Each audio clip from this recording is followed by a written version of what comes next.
നമുക്ക് ഗോതമ്പ് നുറുക്ക് വെച്ചിട്ട് ഒരു അടിപൊളി ലഡു ഉണ്ടാക്കിയാലോ. അപ്പോൾ വീട്ടിൽ കുറച്ച് ഗോതമ്പ് നുറുക്കുണ്ടായിരുന്നു. അപ്പോൾ ഇത് കുറച്ച് വലുതാണ്. അപ്പോൾ അതിന് ചെറുതായിട്ട് ഒന്ന് പൊടിച്ചിട്ട് വേണം ഉണ്ടാക്കാൻ.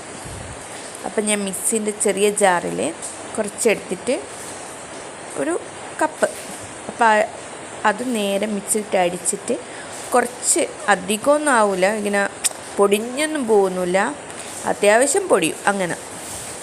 അപ്പോൾ ഇനി ഇത് നന്നായിട്ട് ഒരു 2-3 മിനിറ്റ് നല്ലോണം കഴുകിയിട്ട് ഒരു അരിപ്പയിലിട്ട് ആറ്റി വെക്കും. ഇങ്ങനെ വെള്ളം ഊറുന്നവരെ കാത്ത് വെക്കുക. ഇത് വറുക്കണം, ജസ്റ്റ് നേരിട്ടൊന്ന് വറുക്കണം. അപ്പം അതുകൊണ്ടാട്ടോ വെള്ളം ഊറണം എന്ന് പറഞ്ഞാൽ.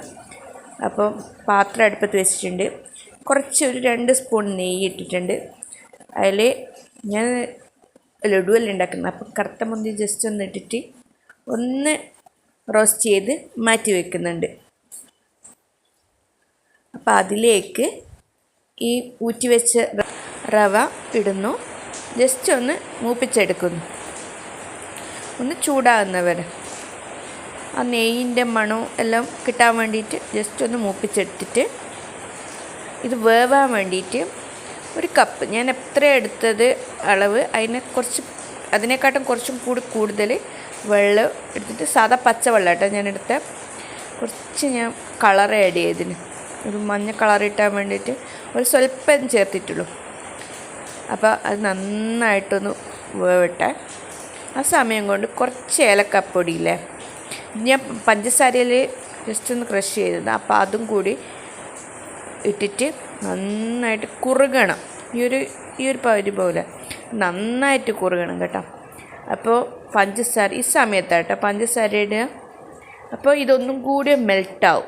ഇതിലേക്ക് കുറച്ച് പാൽപ്പൊടിയും കൂടിയും ആഡ് ചെയ്തിട്ടുണ്ട്, പിന്നെ ഇച്ചിരി ഉപ്പും.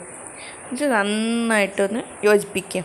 ഈ പാൽപ്പൊടിൻ്റെ കട്ടയെല്ലാം ഇല്ലേ, അതെല്ലാം ഇതായിട്ട് യോജിക്കണം. എന്നിട്ട് നമ്മൾ നേരത്തെ മാറ്റി വെച്ച മുന്തിരിയില്ലേ, അതും കൂടി ഇതിലിട്ടിട്ട് നന്നായിട്ട് ഇന്ന് വിട്ട് വരുന്ന രീതിക്കില്ലേ, നമ്മൾ അലുവയെല്ലാം ഉണ്ടാക്കുമ്പോൾ വിട്ട് വരുന്ന രൂപത്തിൽ അങ്ങനെ. അപ്പം അതിന് ശേഷം കുറച്ച് തണിയാൻ വെച്ചിട്ട് നമ്മൾ കയ്യിൽ നെയ്യ് പുരട്ടിയിട്ട്